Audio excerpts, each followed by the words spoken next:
Hello दोस्तों, नमस्ते, प्रणाम। पहला मैं प्रिया, नए दिन में नए मिनी व्लॉग में आपका स्वागत करती हूँ। तो हम दिन के 12 बजे बस में बैठ के चले गए थे अपनी सफ़र की ओर। ये रहा हमारे बीच का व्यू पॉइंट।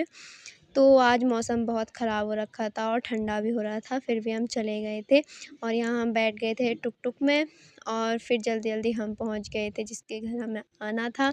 और ये मुझसे बड़े-बड़े लोग मेरे पैर छू रहे थे, इनको भी शर्म आ रही थी और मुझे भी आ रही थी।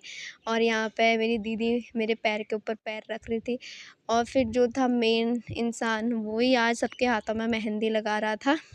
ऐसा क्यों, मतलब वही मेहंदी क्यों लगा रहा है, अगर आपको जानना है गाइस, ये है हमारी प्रिया दी जो कि ब्लॉगिंग करती हैं। आज इनके मुंह पे हग